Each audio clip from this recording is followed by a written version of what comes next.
I'm Eleanor Scott, and I'm nominated for the choreography of Ragtime. For me, I knew how iconic the three swirling groups were from the original production, and so I really wanted to pay homage to that. Something I really wanted to dive into when choreographing the moments in the show was really stay true to the text and the lyrics, and start recognizing when are the moments that are audibly sound one way, but what you're hearing in the lyrics is something completely different. And so I wanted to find choreography that would enhance what are the truths in these songs. But, you know, something like Getting Ready Rag, I wanted that to feel genuine to the early 19th century, so I did a lot of studying of what, like, social dancing looked like at Harlem clubs.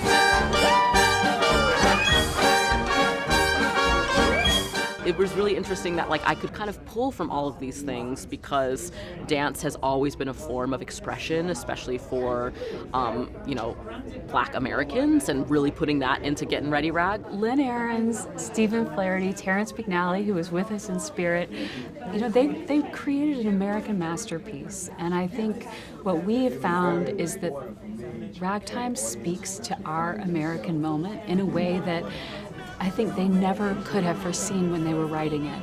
It's been so special to go into this journey with them. By looking at this historical moment, what we're finding is that it allows us a space to actually process the complexity of all of the love, the patriotism, the anger, the grief, the disappointment, but also just overwhelmingly the hope that we have in what this country was supposed to be from the beginning and the unfinished business that there is still to do. It is one of the best opening numbers of a musical that's ever been written. For Ragtime, it's a series of almost floating images that evolve, dissolve, and appear in that vast open space. And it required a lot of, and relied a lot upon lighting design and projection design to do that work and to tell the story. So it was a real great challenge and a thrill.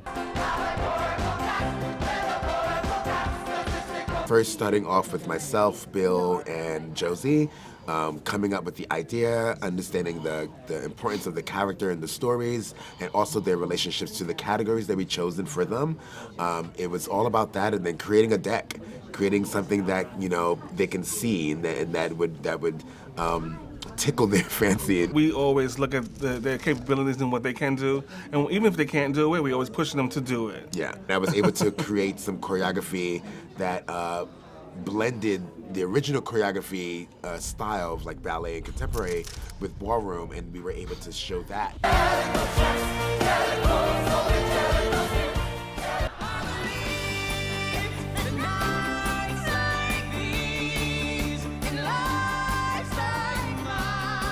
It was just my job, I guess, to just try and make it feel as entertaining and large as it could be, because I think sometimes people might think that a two-person musical has to be small, and this has two people experiencing big things and big feelings, and so there is an epicness to it as well as an intimacy, so we get the best of both worlds in a really lovely way. Oh, hello, handsome. Okay, that's you? Yeah, that's me. But every single step of the way, we've been making sure that people are keeping us on the straight and narrow, because we wanted it to be a love letter to New York, and we're taking it really, really seriously. Cinco captured something so unique.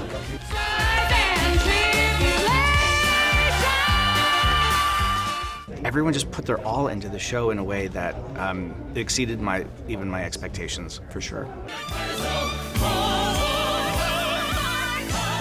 There's something about his structure and the storytelling and even the language, it feels golden age in a way that it's, like, I can never put my finger on it, but it's just, he's found the special sauce in the show. Where I wanna be and who I wanna be and doing what I always said I wouldn't, yet I feel I haven't won at all. We wanted to sort of simplify the setting, which meant that the lighting had to do a lot more work. I love the music. The music is over the top and grand, and there's so much of it. And I wanted it just to look heavy and grand and heroic and Soviet. Running for my life and never looking back in case there's someone right behind us shoot me down and say he always knew I'd fall. My heart was beaten down, but I always come back for more. we never thought that was going to happen. No. And to be here right now, 2-time Tony nominees, like, that's crazy. I will make you see all the things that your art needs. Hard process to find these illustrious people to add to our family, but I think, we took our time and we were objective.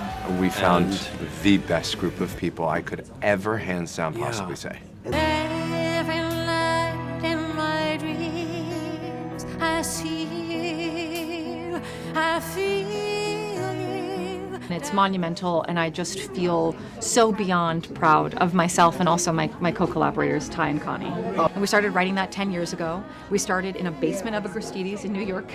We transferred to the Del Roth. We then went all over the world. We won the Olivier, multiple international productions, and now we're here. And so it's been a 10-year journey where it's just gotten bigger and bigger and bigger. And still, we have retained the charm, and the intimacy, and that to me is so special, and we're bringing joy to people every night.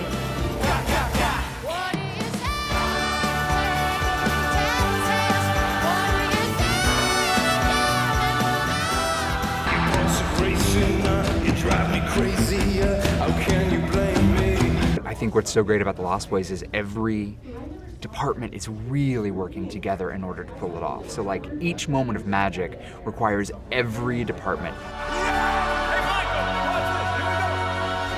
Sound, lighting, costuming, flying, carpentry, props. The cast had to train how to hang upside down for a long period of time and get better and better at it. I think they hang upside down like a minute and a half. We built trust, and it's about the training process and building trust, and we did everything first, and we're like, so if I'm gonna tell you to do it, I'm gonna do it first. We were like, if we're gonna do this, we need to actually train these guys specifically for the flying, and they were like, they trusted us, and then we trusted them. We were like, here's what we need to do to make this happen, and they're like, okay, and so we did it, and it was like block by block, we built this incredible house. And they would start, sort of the basics of like, going up high and then like balancing themselves out, and then after that, it felt like that we had them in a place where they felt comfortable with sort of like technique of it all.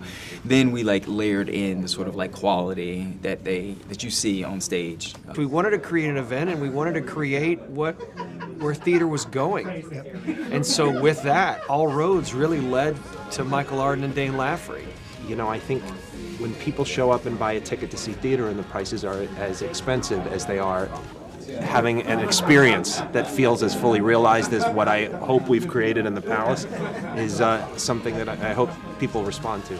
And so what we always focused on was character and heart and story, and then we let Michael kind of lead the way in terms of what the visual would be. And when we got to that point, In the day,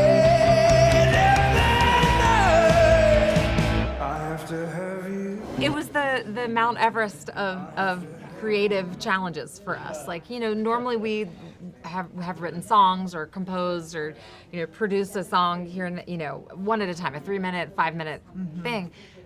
But to write songs that are, each a piece of a puzzle within a huge puzzle, a huge arc of a story was an incredible challenge that was a constant learning curve along the way, and that made it so fun. The Rescues created such an incredibly dynamic and visceral sonic landscape that sort of fit right in with this world, that to me it was really about sort of pushing the bar forward in terms of how we could present that vision sonically to an audience.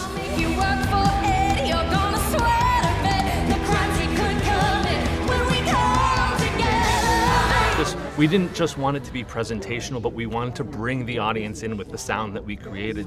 So a lot of it, it's a blend of, certainly it can feel like a rock concert at times. Our cast and crew are working so hard and so tirelessly to make it seem like it's very, very simple, but it's not. There's a lot going on in order to make each thing happen. The flying, the falling, I mean, they're really my heroes.